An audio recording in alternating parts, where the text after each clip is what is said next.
And we're back. It's myself and Lee Judges. It's Arsenal transfer talk. We are going to talk about Eze today. We are going to talk about Gyokeres. We are also going to talk about who could be sold on the left-hand side. Is it Martinelli? Is it Trossard? And any other rumours that's circulating on the world of X and Twitter at the moment. Big up to everyone that's here. Make sure you hit like. Make sure you hit subscribe. Make sure you're following both myself and Lee Judges. I'm on tonight at 6:30 for the Arsenal Roundabout on my channel on Football's 12th Man, so go and show some love later. And Judges, it's been another day, another dollar. There's been nothing announced as official, but there is a lot of rumours circulating again. How you doing, mate? Day 56, you know what I mean? Nothing's happening. I find it very, what's the word? I'll tell you what, if you had, I don't know, like serious issues with things, you know what I mean? I can't think of the word I'm looking for. This transfer window would drive, like someone that likes all their eggs in a row, or got to have their You're talking about someone who's got OCD, and you need OCD. That's it. The transfer window's not for you, is it? Like, you know what I mean? Like, you'd be all over the shop. You know what I mean? Like, I do get it. Like, you know what I mean? But like, it is a bit mad, isn't it? Like, you know what I mean? So it is, mate. It is. OCD, if you've got that, and the relief from OCD is Arsenal sign someone you can have relief and relax, you'd be absolute torture, wouldn't it, for a couple of months? It really would. So, look, we are going to talk about it. There is a lot that's been discussed. The problem with Arsenal is it takes forever to sign people. I mean, it's taken us since January to announce Mendy. So I'm not expecting any news of late that we're going to be signing somebody today. Maybe by the end of the week, we might be a little bit more clearer on the striker situation, the attacking options, and certainly some of the backups that's apparently coming in the door. So we are going to talk about it all. We are going to get down to it, and we're going to start with Eberechi Eze. Lee, who apparently is a big fan of coming to Arsenal. Now, I know that we've heard this before, and people have said he's an Arsenal fan, and he was actually in the Arsenal Academy, and he got released him at 12 years old, and he said that, that really hurt him because he loves Arsenal and he wants to play for him again one day, and it could be the opportunity this summer. Now, it does sound like he wants Arsenal, and the rumours are suggesting today that we're working on a bid. It could allow us to sign Eze without having to sell someone. We're aiming on a structure that will amount to 3 instalments worth 20 million, and there is a hope that a suitable deal can be worked out. That's come from Miguel Delaney. Now, I know that Eze is a player you like. He's definitely a player that I like. He's versatile. He's got creativity. I think he's going to help us when it comes to low blocks and breaking them down. Can play left wing, left attacking midfield, and as a number 10. 20 million across 3 instalments sounds very good. And it sounds like a deal that Arsenal could get done. Now, I think he's got a release clause of 68 million. And I thought it was going to have to be paid up front. That's how I thought release clause works. However, this can be paid in 3 instalments, which I think will work out well for Arsenal. Now, I know we have to potentially sell somebody, and we would like to get, the squad down to, what we need it to. Before we go into kind of who might be sold potentially, they're saying that actually we can get this done without having to make a player sale, Lee. So what's your thoughts on this one? 3 instalments of 20 million. That sounds like a good deal for me. Yeah, listen, also, I think maybe in the equation is the Crystal Palace still owe us any money for Eddie? You know what I mean? And if that does, that can go on to the deal, couldn't it? Like, so I just think this is a no-brainer because for me, he can play 3 positions. And like people go, oh, well, listen, we probably both said like we want certain players in certain positions and all that, which we do. We want a certain centre forward midfield player. But, for someone like Declan Rice can play 2 positions, and I don't think that's been a bad thing for us. With Eze, he can play 3. He can play on the left. He can play as the number 10, if you like, or the number 8. I suppose you could put him into that, and also play wide right. So I think at the end of the day, you're paying £70 million for a player that can play in 3 positions. I just think to myself, it's a no-brainer, really, and you can actually fill that player. If you bought, say, Rodrigo for whatever you're paying, he can only play in 1 position, and that limits you a little bit. And the thing is, then the likes of Martinelli, Eze, Saka can all be rotated without. And I'm going to bring in Odegaard in this as well. Can all be rotated and the drop off is not massive. You know that. I think it's a big deal for us if we can get somebody like that. So it'd be interesting to see what. Again, I like the thought that the players said that he wants to come and play. That puts you in a bit of a better bargaining position. You know, if like Eze would go to Crystal Palace and go, I only want Arsenal, so like sort it out, guys. You know what I mean? Like, I think that Gyökeres has done that with West Ham and Tottenham, and unfortunately, he's upset the West Ham fan base by doing that. Like, you know what I mean? West Ham boys are not too happy. I don't know how. I don't blame him though, if I'm honest. I don't blame him for being unhappy. Why would you want to go and bloody play for Tottenham over other clubs? Well, I bet Lawless is hurting. I bet he's hurting. Oh, he is. He is hurting. Yeah, he is hurting. I mean, you thought he was bad again about the Rice situation. Kudus going to Tottenham is about as bad, I think, because as much as he's saying he's washed his hands of him and all this, that is not good. When you'd rather go and play for Tottenham than West Ham, who finished below you, by the way, in the league. That is a bad thing. You know, they always try to compare each other to themselves to each other, don't they? West Ham and Tottenham, and who's bigger and who's better and who's won more and who's in a better position and who's got a brighter future and all this. Like, it's quite funny listening to it, to be fair. However, like, that is a bad move. Oh, 100%. When one of your best players chooses to go, listen, look how bitter they have been about. I have to send old Lawless a lemon every month, like, you know what I mean? So bitter about Declan Rice one, but there is a team, like Arsenal, West Ham. There's a massive difference in and listen, by him going to Arsenal, prove that. By Kudus doing the same and going to Tottenham, it tells me that if your star player wants to go to Tottenham, he feels that Tottenham are a bigger and better club than West Ham, and that's what hurts them. It's a debate. If you was putting me old neck on the chopping block, I'd put Spurs as a bigger and better option than West Ham.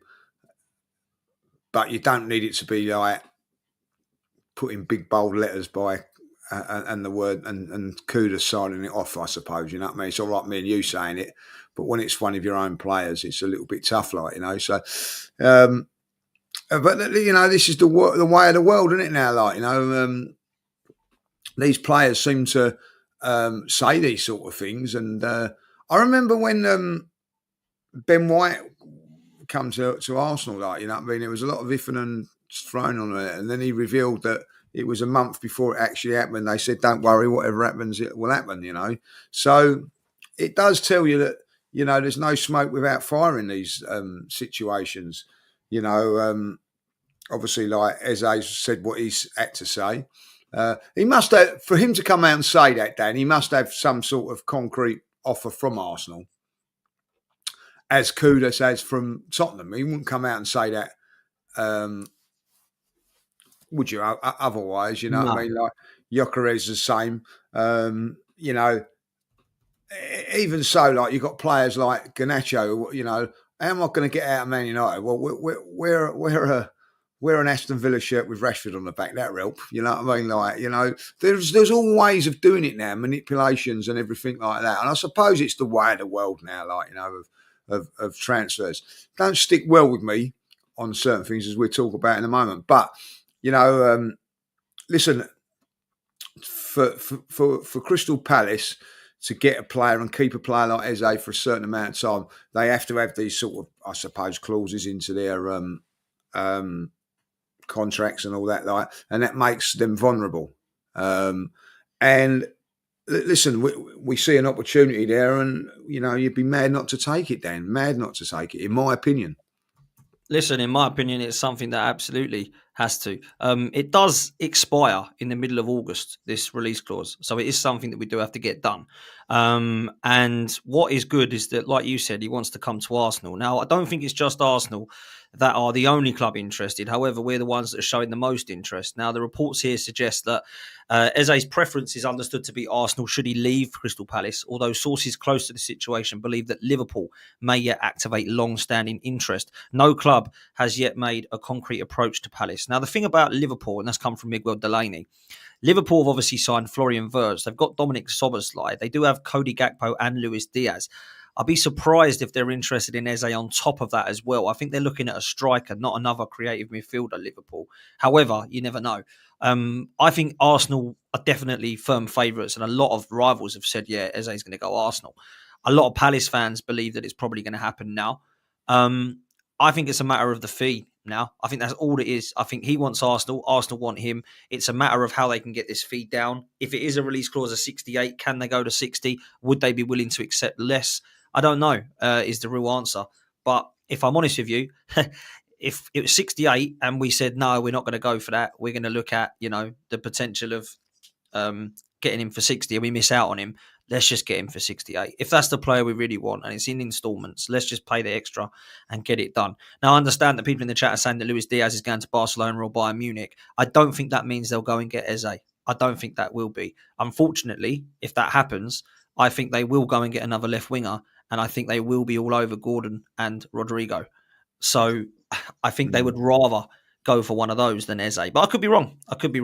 Eze looks set for Arsenal. I'd be very surprised if Liverpool come in and snuck that deal from us now. But weirder things have happened. I think he'd prefer to stay at London. I think he'd prefer to go to Arsenal over Liverpool, albeit that, they're a very, very attractive club and they're probably more attractive than Arsenal. But I think with Eze's mindset, I think Arsenal are probably favourites. Would you worry about that at all, Lee?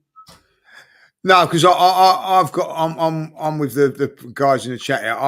I think Gordon will go to Liverpool. I believe that they're looking to sign that Alana, aren't they? And I do think Elanga, is it, or something? Elanga, yeah. I think they're going to sign him. I think that Anthony Gordon wants away from Newcastle, not because they're a poor side or a good side or whatever. I think that he's, wants to get back to Liverpool. That's the rumours about Liverpool. He's a Liverpool fan, and I think that, I think if the right offer comes in, I think that they'll accept that, So, that's what I think will happen. I think that they will sell Diaz and get Anthony Gordon. If Newcastle don't want to sell and whatever, again, this is going to come down to the same thing, Dan. I'm telling you this now, and say that Diaz does go, and I think there's a possibility that he will do, right? And Liverpool come in for Anthony Gordon will be going, right, that's the only club I want, and could cause problems, for Newcastle. And Newcastle don't really need all those sort of problems. So this is where player power comes in a little bit. So I can see that happening. But if they couldn't get that, Eze could be a good backup for them, and I think that, again, if Arsenal were to lose out on a player because of 8 million or whatever, I won't be happy about that. On top of that, if they sign Chelsea's, Nwaneri on, for me, 20 million more than what they should, I'd be furious about that, Dan. Come on, you know what I mean? If they go and spend 55 million on him and are not prepared to pay 6 million or 10 million more on Eze, I don't know if that's the right fit for me. Listen, Nwaneri is a lot younger. I get all of that, you know what I mean? And I'm not saying he's not a bad player and all that, but you don't want to be paying over the odds for Chelsea players and not do it for other teams. We're scrimping and saving, or trying to do with Gyokeres at the moment. So if you're scrimping and saving on him, and you're scrimping and saving on Eze, and then you just go, I'll tell you what, we're chucking an extra 10 million or 15 million for that one. I can't. That's poor. So, listen, I'm really interested to see what pans out of Arsenal at the moment, and everybody giving it the high fives and all that, But when you get things like that, might be happening. I'm not so sure. Listen, at the moment, rumours are very, very good, and it does look like we're going to be fairly strong. Eze's looking good, right? I'll come on to Nwaneri and all the others in a minute, right? Eze's looking good. I don't know what that means for the other deals. I've got to be honest. I'm with you. I don't know what that means. I don't know if it means we're getting just him, someone on top of him, or maybe two on top of him. I have no idea, right? I will say this. I think out of the signings we could have made in the Premier League that are realistic, this is one that would excite me, Eze. I've got to say that. I know we're not going to go and sign Rodri or Haaland.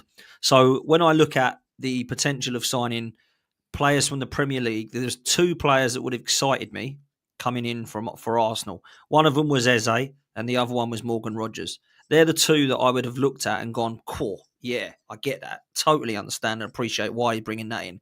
Because they're the sort of players that can come in and do something straight away for me. So I'm really happy with the Eze thing. Now, a lot of people are excited, and you say they're getting overexcited and everyone's getting happy and all that. And it is because of the Gyökeres news. That is the only reason that Arsenal fans are now happier, because it looks like we're going to get Gyökeres. And I think whether you wanted Gyökeres or whoever, I think people were getting to a point, judges, and I think you might have been at this point where you just wanted one. And it looks like now we've signed one that I obviously would prefer. I know you weren't too set on either. I think you just wanted either of them, to be honest. However, I do think this is a very exciting deal. Now, there's been news breaking in relation to the Gyokeres stuff, which I wanted to bring up next. First of all, the Sesko stuff from Miguel Delaney is suggesting that the reason that we didn't go for him and we went for Gyökeres instead was that Arsenal had advanced on a deal for Gyökeres because of the frustrations with Leipzig over Sesko. There's a feeling that Leipzig have kept an unnecessarily hard line on price when the 2 clubs were on good terms last summer.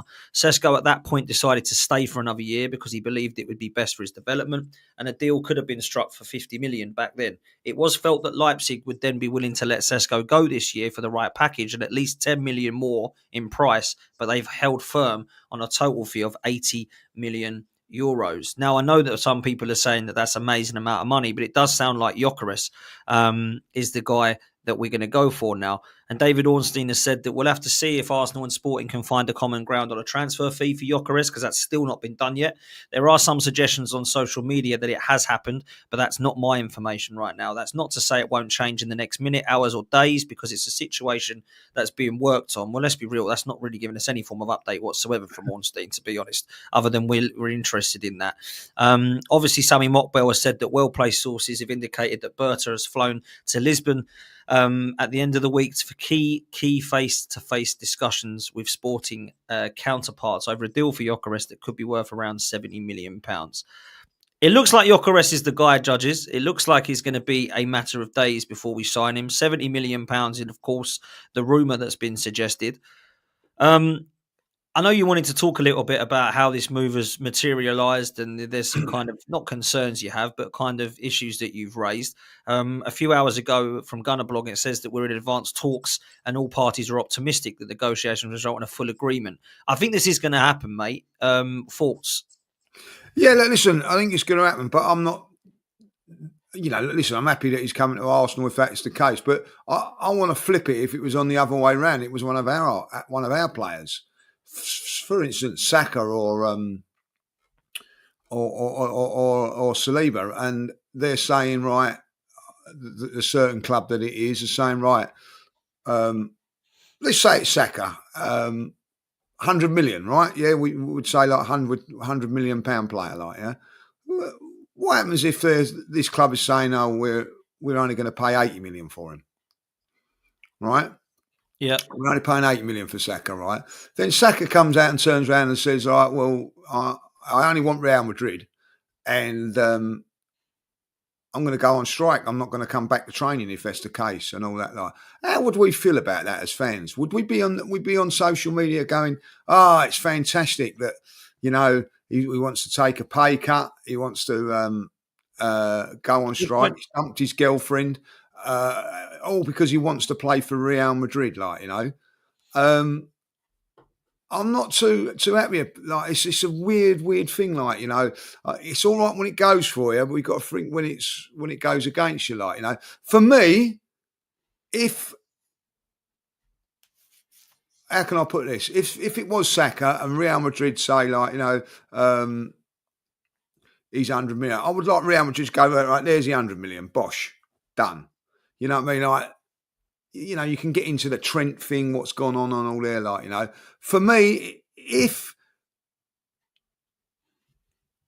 I don't know how much what the price is for Sporting, but say if it is 70 million euros, then do you think Arsenal just go, right, there's a 70 million, we're paid a 70 million, we might have to negotiate on negotiate, how we're going to pay and all that. That's the money. Why have we got to just, just pay what the club or what you feel is the right thing, because it could happen to us then in the future. And I remember years ago. Do you remember when Patrick Vieira was going to go and he changed his mind in the end? We had to settle for quite a lower fee for him than what we was. Went to Juve the following summer, didn't it? Yeah, but it didn't seem right. You know what I mean? Like, you don't like it when it's happening to yours. You know what I mean? So I feel that, I don't say Arsenal should be overpaying for players, but do the right deal.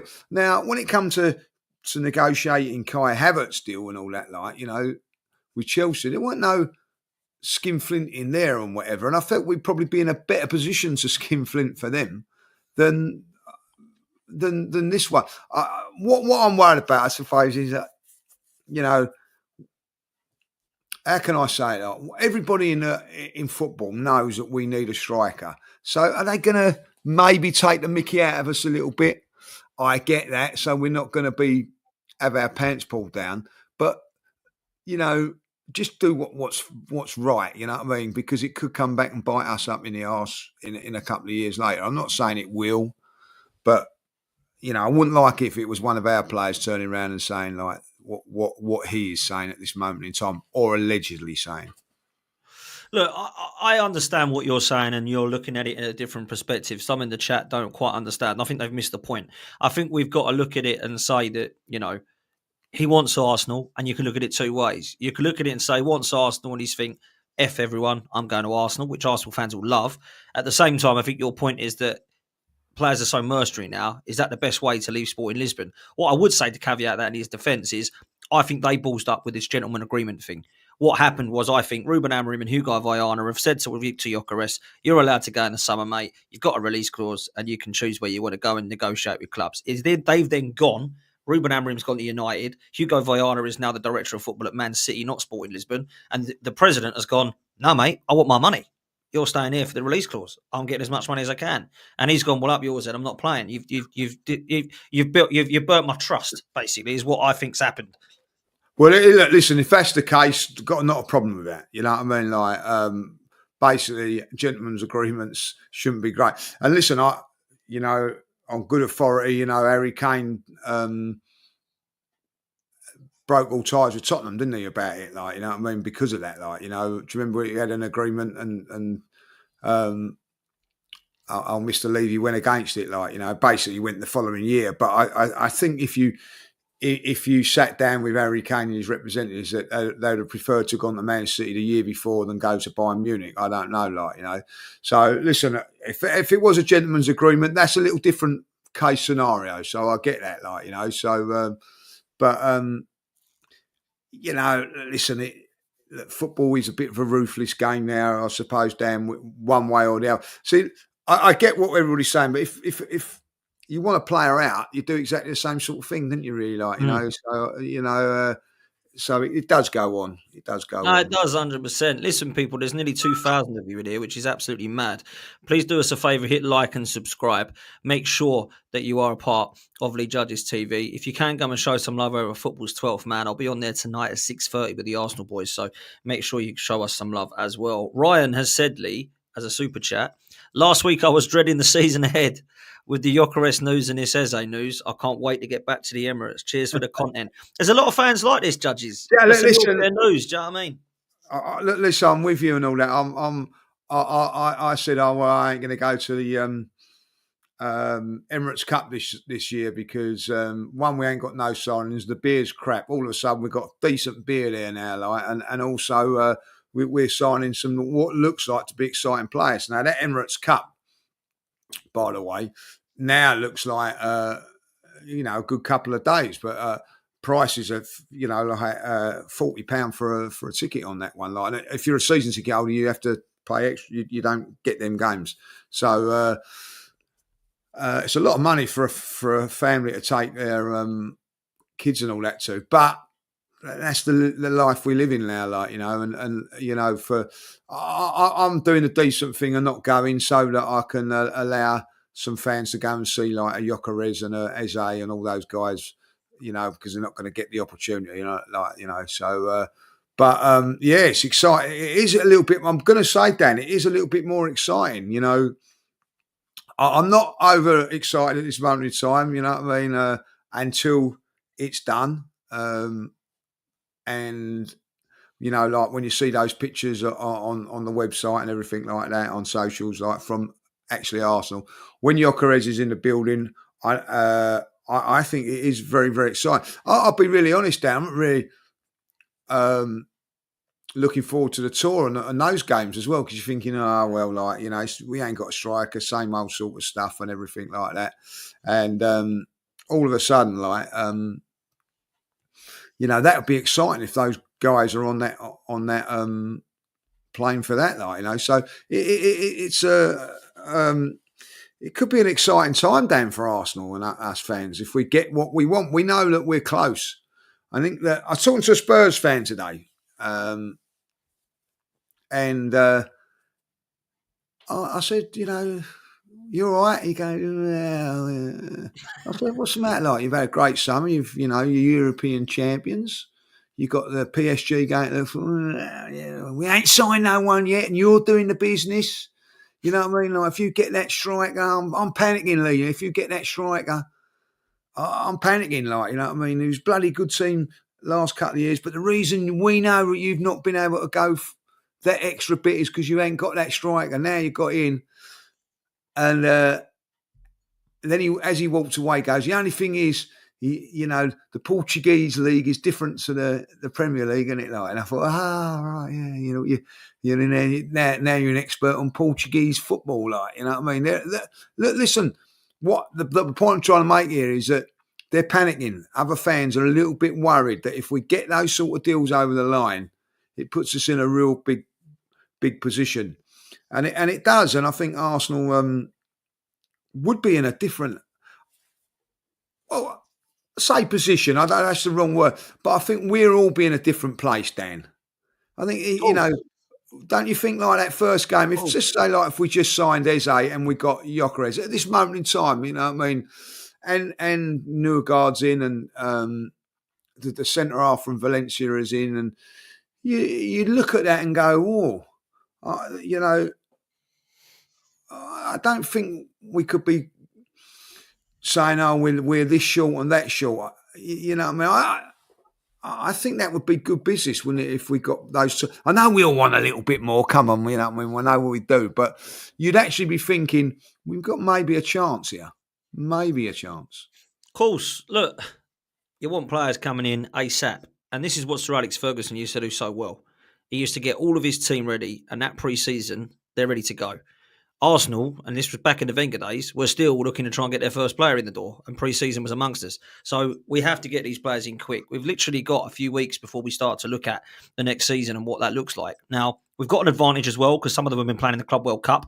Obviously, we've got to try and get the advantage of that and try and get players in and try to look at who we might want from the Club World Cup if there is Rodrigo news. So for me, I think that we've got to get these players in quickly. And I think that does give you that natural excitement. There's a lot of people that have said that, and I appreciate where they're coming from there. A couple more super chats as well, which is going to move us nicely to the next topic, which is from Ryan saying, hi, Dan and Big Man Lee. Are you concerned at all that Rodrigo might not be physical or strong enough for the Premier League? I'll come back to that in a minute because there is some Rodrigo news. What worries me is Arteta's track record of playing people while injured. We need more quality or we run the risk of a repeat as last season, says Yusuf.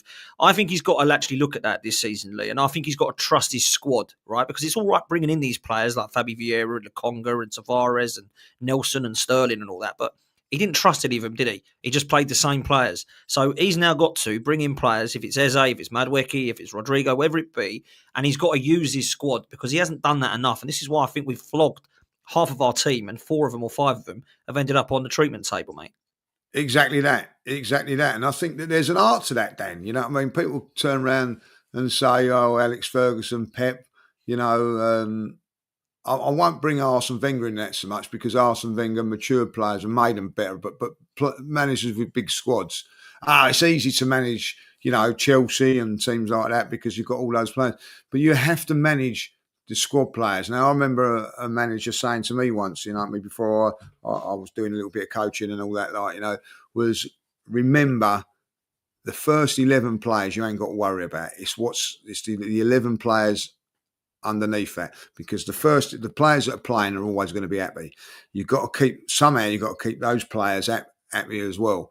And that's where it comes difficult, because you've got, say, for instance, it's you, Dan, like you're playing, you want to play week in, week out, with your Odegaard, Saka, Martinelli, or whoever. You want to play every single game.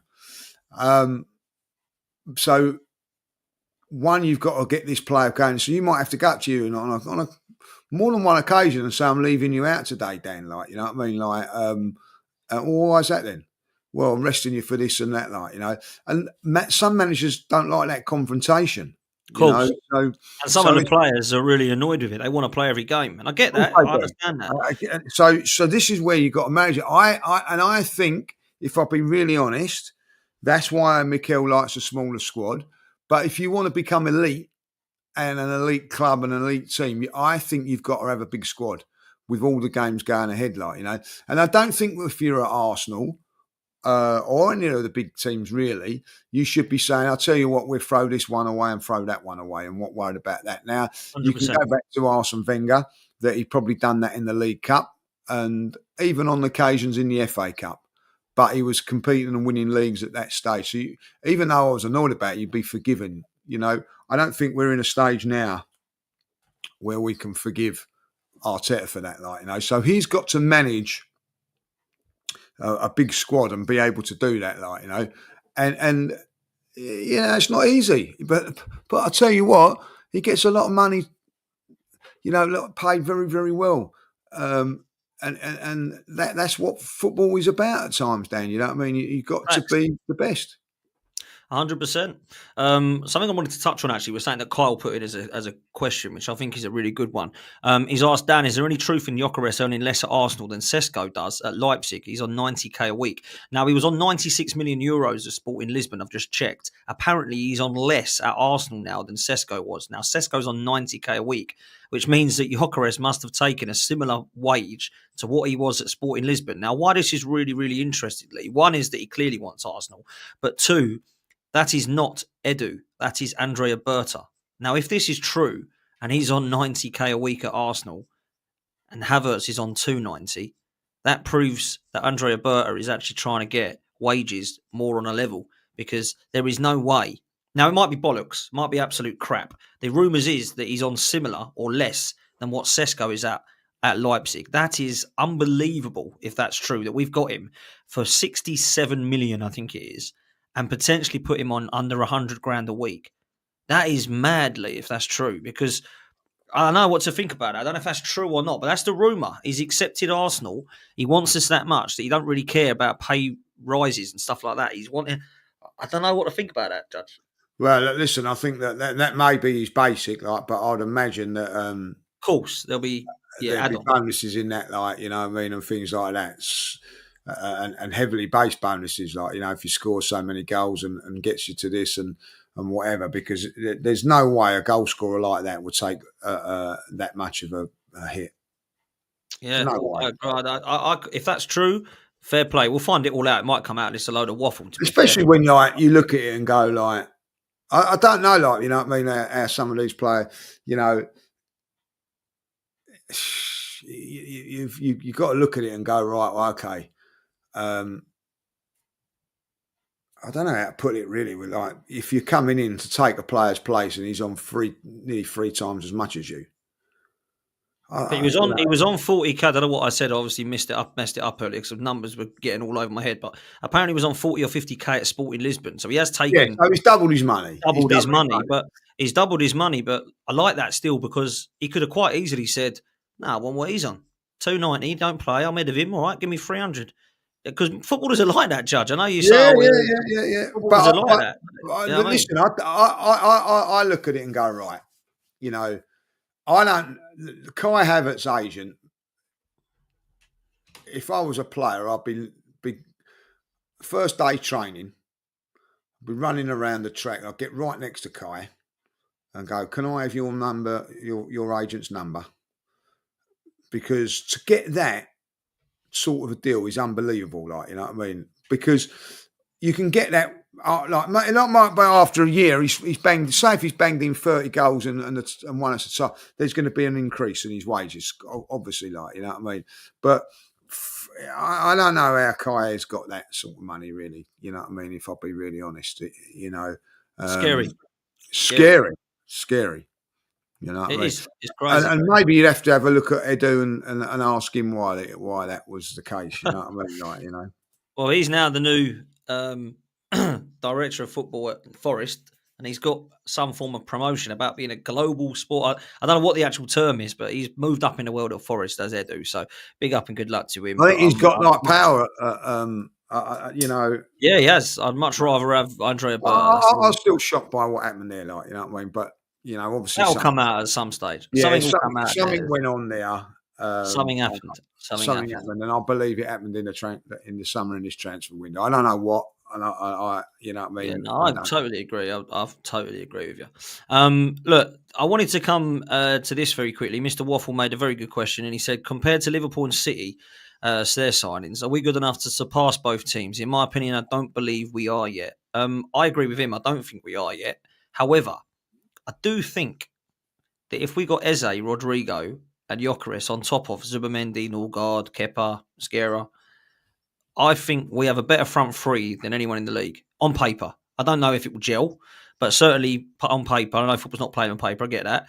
But if you said to me left wing striker and right wing combo as a three, that is better than Liverpool and City. Now, I know Liverpool and City have got Haaland and Salah, but as a three, I think we've got better per position. That doesn't mean we're going to finish above them, by the way. It does mean that there is no excuses about Arsenal not scoring an amazing amount of goals because we've got a creative midfielder in Ødegaard. I get it. Yeah, he was poor last season, but he needs to be better.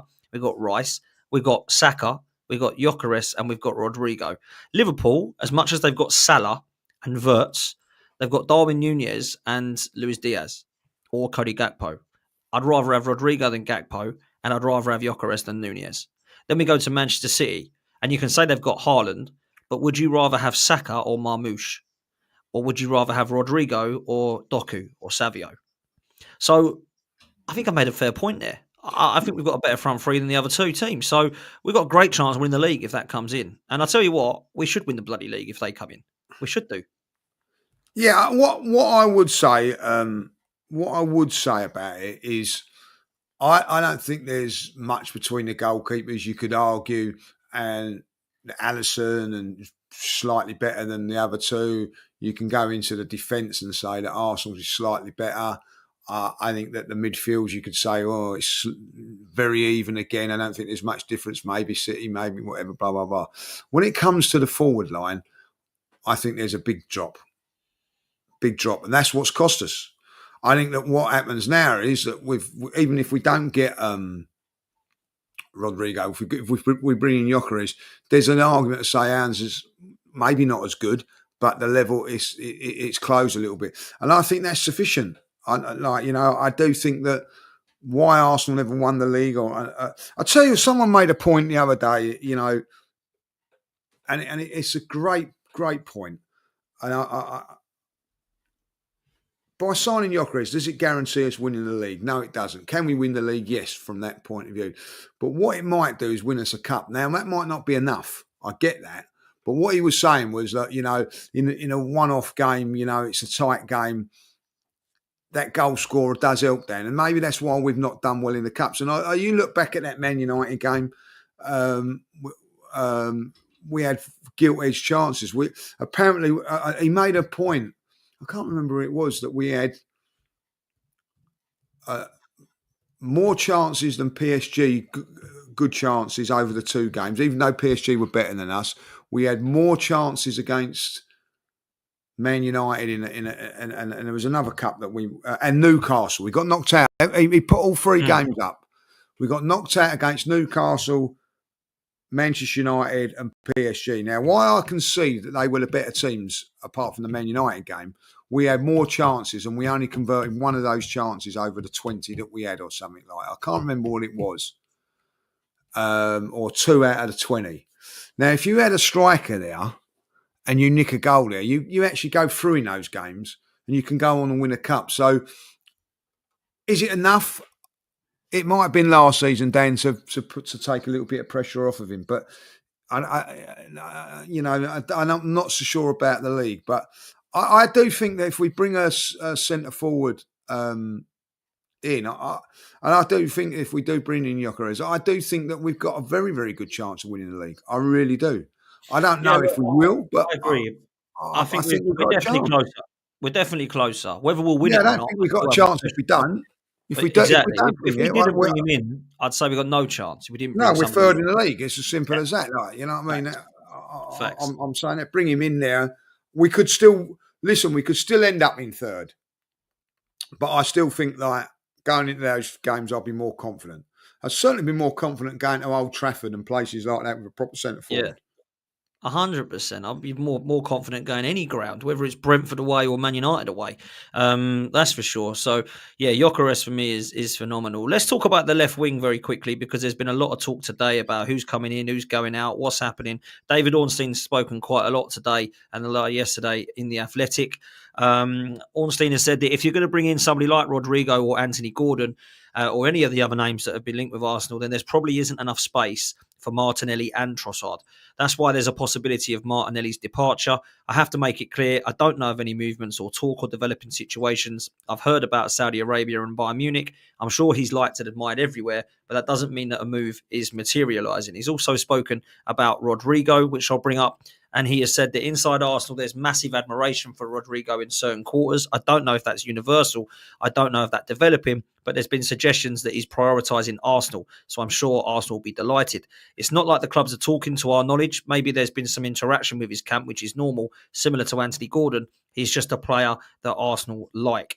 Now, if I'm honest with you, Judge, I don't know who you think is staying and who you think is going and what you think of Rodrigo. But I wanted to ask you, first of all, about this super chat that come in from Ryan, because he has concerns over Rodrigo's physical strength and is it good enough for the Premier League? Now, I happen to think that Rodrigo is the one that I absolutely want. What's your thoughts on Rodrigo as a player? Do you think this is the one that we absolutely have to get across the line? Listen, I think it would be very, very good to get him over the line. You know, what I would say about Rodrigo, what I would say about anybody coming into the Premier League, there's always a gamble on that. You know, Robert Perez struggled at first. You know what I mean? Like Dennis Bergkamp struggled at first. You know what I mean? I know, like it's a little while ago.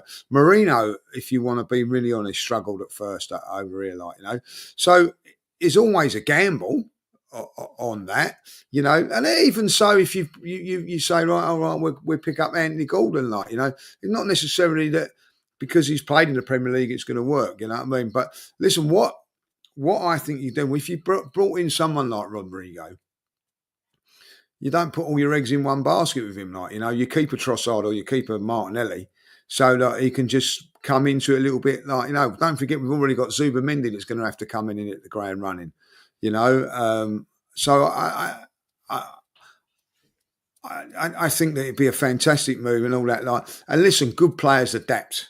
He will find a way. It may take him 2 or 3 weeks, 2 or 3 months. The trouble with the Premier League now is that you can't afford to lose 3 or 4 games, Dan, and certainly not at the beginning of the season before it's all gone.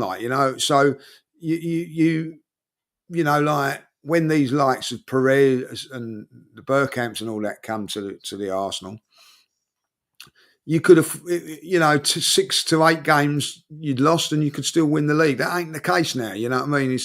So these guys have got to come in and hit the ground running. Now, if you was to say to me, Rodrigo's coming in tomorrow, I think it'd be okay. But it does look like it's going to go down to the last sort of week of the window or something like that. So he's going to come in without any pre-season under his belt at the club that he's, we're getting a pre-season under Real Madrid but he ain't going to get a pre-season under our circumstances. So I don't think it'll be a great move first 6 months to a year for him. I think and then you've got to look at it and go, it's a World Cup year. It's a little bit of a gamble, but I think he'll work it out, if I'll be honest. Look, I've got to be honest. I personally really want him. I think if we don't get him, which I think is probably more likely, because I think Rodrigo is going to be a player that's going to be very, very difficult, by the way. I think that we've got to look at how we strengthen across that board, because I'll be disappointed if just Eze comes in. I'll be really, really disappointed if just Madueke comes in. So I think we need to be realistic, but I also feel like people that think Rodrigo is unrealistic, I don't agree with. Like, I think he is. I think that if he's out of favour at Real Madrid and they do want to sell, I think Arsenal are in a great position, Lee. I think we're in a good position to go and get him. I don't know why he would not look at Arsenal alongside some of the other clubs and be at least considering it. Now, he might choose Liverpool or Bayern Munich, or he might pick PSG or City. That's fair, because they're all top quality sides. But I don't think he'll look at Arsenal and go, no, thank you. I actually do think he'll look at us and think, I'm going to play I there. do as well. I'm going to take us to the next level. Going to come over to London. Going to be in the Champions League. Going to have a chance of winning the Champions League or the Premier League, or both, or maybe even more, we hope. That's a good sign for him. Now, I will put this up because obviously Gunner Blog's been talking as well about this. Beyond Viktor Gyökeres, Arsenal are exploring other ways to improve their attack. They see Noni Madueke as a versatile player who can support Saka on the right flank, as well as provide an option on the left. It also said that other players for the left wing spot remain under discussion. Arsenal have undertaken significant background work on Rodrigo and have held preliminary talks about a possible move. Gordon is admired while Lookman has been discussed, but thus far, Arsenal have been unwilling to match Atalanta's valuation. Arsenal have also looked at creative midfield players such as Eze. Much may depend on what Arsenal have left in the budget after any deal for Gyokeres is struck. It remains to be seen if potential signings such as Rodrigo or Eze may be dependent on potential outgoings. Now, look, I don't know what your thoughts are here, judges, in relation to both these players, but I would be absolutely stunned if Arsenal got Eze, Rodrigo and Madueke. Is there a chance that we get all three, or do you think that is just not going to happen? No. Maybe two at a push. I think they're you've like Gyokeres coming in. What's 70 million? I think like Eze would be about the same. So that's 140 million plus 50 million for Gyokeres is 200 million. That would be about right. Then if they sell players, and it depends what players they sell. Like if they were to sell, which it looks like it probably will, Shinchenko, Trossard would probably come into that as well. You're only getting, Nelson maybe 10 to 20 as well. A couple of others in there. You're looking to get back about 70 million maximum. So you may be able to put that onto another one. But, we've let a few players go for free as well. So the wage bill will be a little bit there. I think they've got to be very, very cute with what they do. You know what I mean? From that point of view, like, and spending 50 million on a backup for Saka, I think is crazy. I'd rather chuck a bit on Eze and Rodrigo. That's what I would do. Facts. I don't. The only way I'm happy with Madueke to Arsenal is if the rest of the business is done and it doesn't affect Ethan Nwaneri or Max Dowman's potential, because I don't mind having strength in depth, and it doesn't bother me if Ethan and Max have to fight to get in their side, because it should be that way. But if they're fighting over Madueke instead of Saka, I do not get that, because I would rather have Ethan Nwaneri over of course, Madueke. Now, there's reports suggesting today from S. Johnson Sport that Chelsea will want more than 50 million for Arsenal to sign Madueke. They believe the current market justifies such a figure, given West Ham's valuation of Kudus and Nottingham Forest's agreed deal of 52 million for Elanga. So you can see, excuse me, sorry, I got indigestion. You can tell and see why they want that much money, Lee. If we go near that valuation, I think it's a disgrace, if I'm honest. Yeah. Well, you know what I mean? Like, he may be worth that, but we're not desperate in that area. No. Simple as that. You know what I mean? Thanks, but no thanks. You know what I mean? I'd rather work a way around that. You know what I mean? By playing either Nwaneri there or Eze there if he comes in, or somebody like that. Listen, if they was to do, give us, if you're saying like he's 20 million, then I'll go for it. You know what I mean? But I'm not paying out there. I don't want to even hear any sort of talk of Nwaneri in a deal as well. Like, you know what I mean? No, thank you. You know what I mean? Like, it's just beyond belief if that's the case. Beyond Well, let me belief. bring this in, which might give some Arsenal fans some reassurance and a little bit of peace of mind. Apparently, according to Sam C reports, Arsenal were confident that Ethan Nwaneri will sign a new long-term contract in the coming days. Talks regarding the renewal heading in the positive direction. Now, I always believed this was deep down the Yeah. case, judges. The problem was, as soon as you mentioned that it might be in doubt, everybody's on alert, aren't they? Rightly so. He's a top talent. Everyone's going to be looking at this lad. I don't think within 24 hours, it can go from Ethan's going to sign with Arsenal, Ethan's not going to sign, Ethan wants Chelsea, and Madueke's coming the other way. That is media for you, yeah? What's happened here is he's trying to get the best deal. His agent's trying to get him the best deal. He wants a little bit of confirmation that he's going to play, and then he'll sign. But because he hasn't signed straight away, Man City and Chelsea have gone, well, keep us updated then, because we'll have him if you don't want him. He's going to sign for Arsenal. I've got no doubt about it. I think. Yeah, this talk and people going, oh, how dare he ask for game time and all that, like, you know. I don't believe that he's asked for that for 1 minute. What he's asked for is like, what is the future for me? What is the plan? What's the path that I'm going on? And if as a player, and don't get me wrong, you know what I mean, he's a talented player. He's lucky he's in a position where he could say that. There's certain, you know, if he was 18 year and they've said, oh, we're giving you a contract, well, yeah, I'll sign it up. But he's not he's a top talent. This is a kid that could play for anybody in the Premier League, right? Any club he could go to. So I'm pretty sure he's going to ask, where am I going to develop? Where am I going to get my game time and all that? Like, I think that's a normal question that you'd want to ask. So I don't, you know, even when you, you know, like playing, you know what I mean, like talk to manager, like, you know, you go to like, oh, what 3 questions I used to ask, you know, where am I going to play? What number am I in? And how much you're going to give me? They're the 3 questions. Why as a young kid can't you ask the same sort of question? You know what I mean? I don't like it when if a kid turns around and says, right, how much am I on? That's his first question. I think that's the worst thing you can say. Always, you know, leave that to last. You know what I mean? But like, you know, but at the end of the day, that's going to be taken care of. That, you know, but I think that, you know, where's the path? I see that as a normal question for a kid to ask. Yeah, so do I.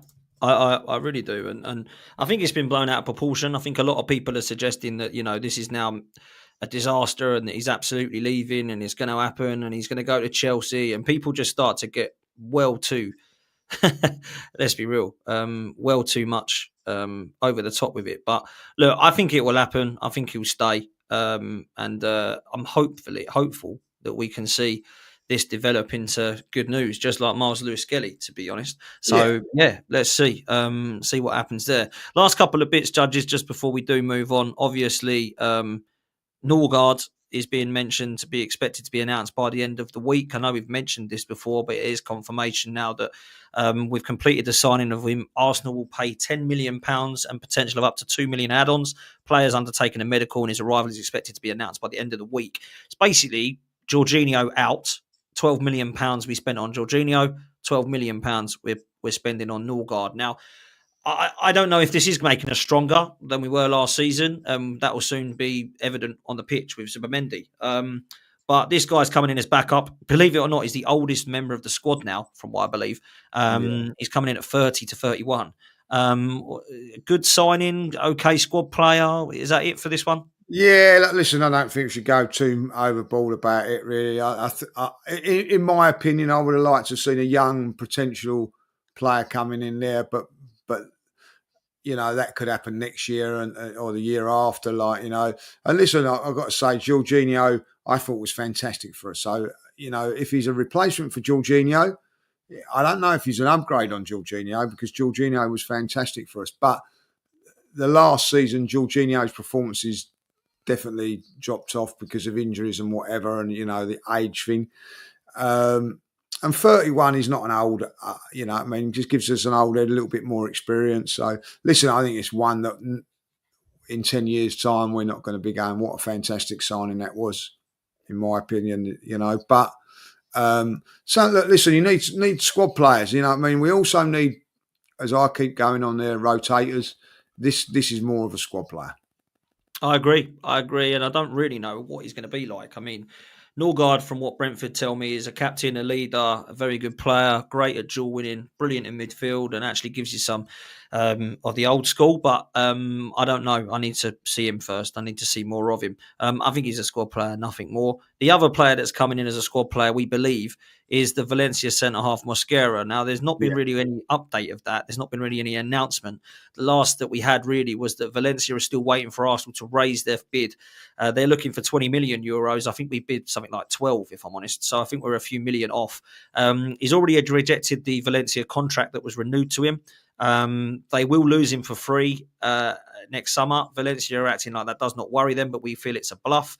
The ball remains in Arsenal's court to submit an acceptable proposal to Valencia for them to accept it. Now, I think this one, again, is probably going to get done. I think we're haggling over a few million here, to be honest. And I like this signing, I've got to be honest. So I think Norgard, Kepa and Mosquera are coming in as the backups. And then obviously the next three, we hope, will be Eze, Rodrigo, and of course, Gyokeres, with Zubimendi being done already. That's the sort of summer that people are expecting or hoping for.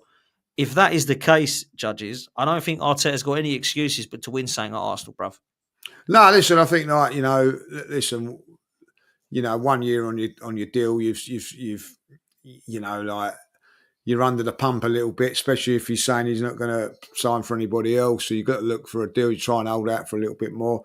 The other thing is, if the player says, "I'll have another year here," and then Arsenal get him for free, or very, very much in the cheap in January, and I think we could actually wait until January to make this signing. I think it'll get done because Valencia are not the richest club in Spain, so they'll have to probably look to do it. But give them a fair price for it. 10 million, mate, looks to me a little bit too short, if I'll be honest, with a year left of his contract. So again, just do the right thing. Otherwise, we'll have to wait and get him on a free transfer. It's not one where we're saying, right, we're desperate for it, Dan. You know what I mean? So we can play the waiting game with that one. But yeah, I think that the squad's very, very strong in every position. If that one was to come in, you've got cover all around, it should be an exciting season if we can avoid injuries of the magnitude of what we did last season. You're always going to get injuries, but you know what I mean. We could sustain a very good run in the title and win something. And that's what we've got to do. Whatever happens next season, we've got to win something. Simple as Absolutely.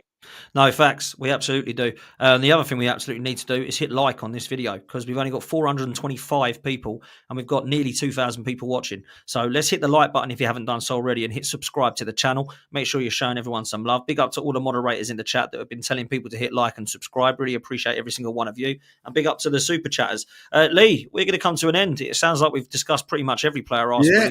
Hopefully some of those come to fruition within the next few days. We're going to send you over to Curtis Shaw TV. That's where he's at right now, talking all things Arsenal. So go show him some love and say Dan Potts and Lee Judge's raid. Show him some love, people. And Judges, I'll let you say bye to everyone and get out. Yeah, if you're not going to go over to Curtis, or even in fact go over to Curtis, but put Wimbledon on mute and watch a bit of Nwaneri versus Gyokeres. That's going to be a wonderful game. Oh, that's on, isn't it? That's on later, isn't it? Is that on later? I think it's on now. I think it might be even now. I don't know, you know what I mean? So that is, for me, that is my day set up. I think it's on a little bit later.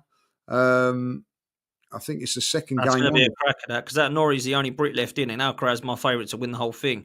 I felt sorry for that Dimitrov yesterday, by the way. Oh my God. Did you see that? It's estimated time about 3:15.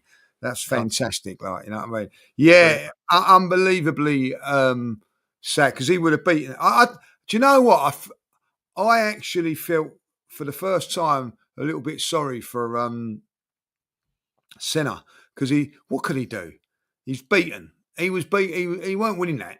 He wasn't winning that. He was going out. You know what I mean? Like 3 straight sets. He was. He would have lost that in.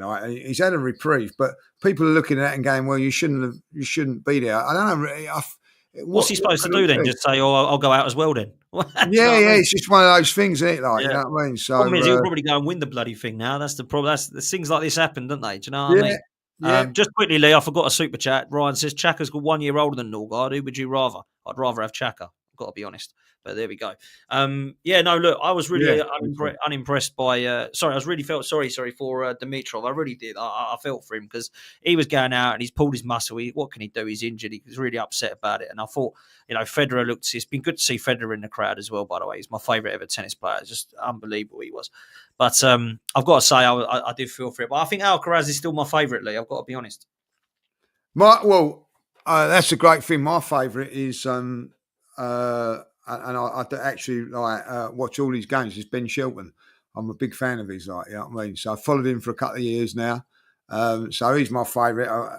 It's not quite up there yet with those guys, but I've got to say, I like Carlos Alcaraz as well. I've got to say, I think it's so good to watch, man. Djokovic, he's not like just. Do you remember years ago? You used to have Pete Sampras, who was just all about the serve, and like these players. But Federer had a fantastic serve, but a little touch as well. Like what I mean, blah blah blah blah blah. But Alcaraz has got everything as well. Like what I mean. So the best player I've ever watched play. And been fortunate to watch a few was Federer. Federer was just like, without that, yeah. He was just like textbook how a tennis player should be, like what I mean, like blah blah blah. But then blah, when blah, they all blah. come through together, I felt sorry for all four of them really because they could have won even more if they didn't all come at the same time. Nadal, Djokovic, Federer, and Murray. Like Andy Murray would have cleared up if he was on his own without the other three. Federer cleared up anyway, to be fair, which is why I think he's the best ever. Nadal was unbelievable, but his injuries let him down at times. Djokovic, I think, gets forgotten about even now at 30, whatever he is. He's still like number 6 in the world. He's brilliant. Yesterday I watched him. He's superb, mate. I agree. Like 38. I think at the end of the day, you have to look at it all there. I think that if you was to put me in order, which is the best tennis players that are ever, it's between Federer and Djokovic. Even though I'd have to say Nadal was my favourite. It was that if you have a look at all the Grand Slams, Nadal won a lot. In the French, where the others are sort of won consistently at the US Open, Wimbledon, Australian. There was a little bit more of that, Andy Murray was fantastic for a couple of years. I'll tell you what, Andy Murray was as good as those guys, but he didn't have the body. Not for as long. He didn't have the body to take him for the longevity as these guys, what I mean? Yeah. Going back, before them, you had some wonderful players, what I mean? Like obviously, Ball, McEnroe, what I mean? Like Stefan Edberg was up there, and then you had the likes of Boris Becker, Lendl, Agassi, Sampras. Then come into it, like it was unreal. Sampras was ridiculous. Oh, it was unreal. But his serve was unreal at the time.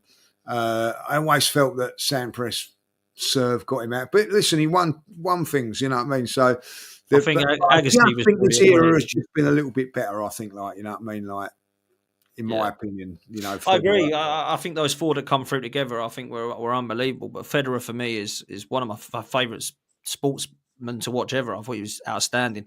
Bjorn Borg is another one, great shout. But I've got to be honest. Jimmy Connors has to be mentioned as well. I think Jimmy Connors was like. A showman. You had to have those showmen, what I mean? Back in the day, there was fellas like Ili Nastasi was there. Roscoe Tanner. I don't, the older people would remember Roscoe Tanner, left serve American with the fastest serve.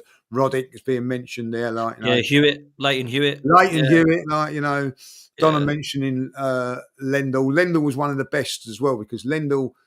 Game was never suited for Wimbledon, but he changed and he worked so hard on it to get himself into finals. Won everything else but Wimbledon, but was a fantastic player as well. Agassi was an unbelievable player. If Agassi had a serve, he would have dominated tennis for a very very long while. But just didn't have the serve. McEnroe was Goran Ivanisevic, Medvedev. Goran, Goran, what player he was, Yeah, he was brilliant. He was that. I remember he won it on the wild card, didn't he? 2002, I think it was. Yeah, beat Edmund in the semi-final and beat Rafter in the final. I remember. Yeah, he's fantastic. But little story anyway, about Pat Cash. I went Wimbledon a few years ago and sat next to Pat Cash. So Wow, that's a claim to fame for him. Well, you know what I mean? He actually said on BBC the other day, I sat next to Lee Judges one year. Legend. All right, look, it's in the tennis podcast. This is an Arsenal podcast. We're going to send you over to Curtis. Don't go I anywhere. got Curtis. And go and show him some love, people. And yeah, we'll see you next time. We're out of here. Take care.